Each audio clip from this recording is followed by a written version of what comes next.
Hi everyone, ఎలా ఉన్నారు? అందరూ బాగున్నారా? నేను మీ పద్మ. ఈరోజు ఒక మంచి రెసిపీతో మీ ముందుకు వచ్చేసానండి. ఆనియన్స్ ఒక మంచి రెసిపీని అయితే చేయబోతున్నాను. ఆల్రెడీ మీకు ఆనియన్స్ చూసి కొంతమందికి అర్థమైపోయింది అనుకుంటా. ఈ ఆనియన్స్తో ఆనియన్ పకోడీ అయితే నేను రెడీ చేయబోతున్నాను. కరకరలాడే ఆనియన్ పకోడీ స్పైసీగా టేస్టీగా రెడీ చేయబోతున్నాను అన్నమాట. పిల్లలు కానించి పెద్దలు ఎంతో ఇష్టంగా తినే ఈ ఆనియన్ పకోడా మనం ఇంట్లోనే ఎలా చేసుకోవాలో ఒకసారి వీడియోలో చూసేద్దాం. ముందుగా ఆనియన్స్ అయితే స్లైస్లుగా కట్ చేసుకోవాలి. కట్ చేసుకున్న ఆనియన్స్లో ఒక 5 పచ్చిమిర్చి అయితే నేనైతే 1/2 kg తీసుకున్నానండి ఆనియన్స్. అందులోకి ఒక 5 పచ్చిమిర్చి అయితే కట్ చేసుకున్నా, సన్నలు కట్ చేసి వేసుకున్నాను.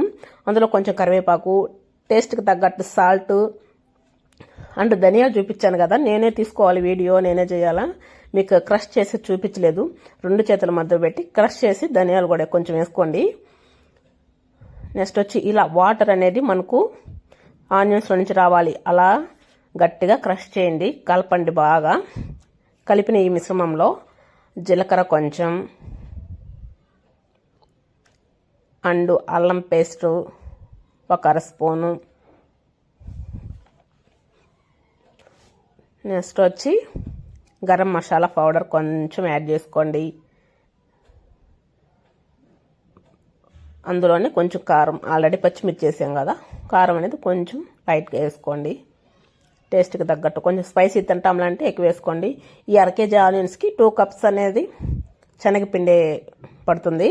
2 కప్స్ శనగపిండి అయితే నేను యాడ్ చేసుకున్నాను.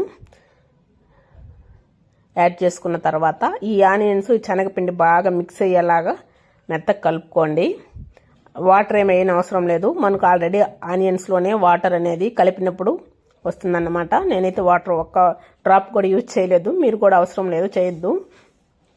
తర్వాత పక్కన స్టవ్ పైన అయితే నేను ఆయిల్ హీట్ చేసేసుకున్నాను. హీట్ చేసుకున్న తర్వాత ఈ కలుపుకున్న మిశ్రమాన్ని కొంచెం కొంచెం అట్లా గిల్లినట్టు వేసుకోవాలన్నమాట ఆయిల్లో. అట్లా వేసిన ఒక 2 minutes అలా కదపకూడదు, అట్లే ఉంచాలి. మీడియం ఫ్లేమ్లో పెట్టి తర్వాత కలుపుకోండి మంచిగా. చూడండి ఆనియన్ పకోడీ ఎంత బాగుందో, చూస్తుంటేనే నోరు ఊరిపోతుంది. తప్పకుండా మీరు కూడా ట్రై చేయండి, ఎలా వచ్చిందో నాకు కామెంట్ చేయండి. మన ఆనియన్ పకోడీ అయితే రెడీ అయిపోయింది. మా పిల్లలకైతే చాలా ఇష్టము. ఈరోజు స్నాక్స్గా అయితే వాళ్ళు స్కూల్ నుంచి వచ్చేలేక వాళ్ళకి సర్ప్రైజ్ చేయాలని నేనైతే రెడీ చేసి పెట్టేశాను అనమాట. పిల్లలు కూడా వచ్చేస్తారు స్కూల్ నుంచి, ఇంక ఇచ్చేసాను వాళ్ళకి. ఎలా ఉందో చెప్పమన్నాను.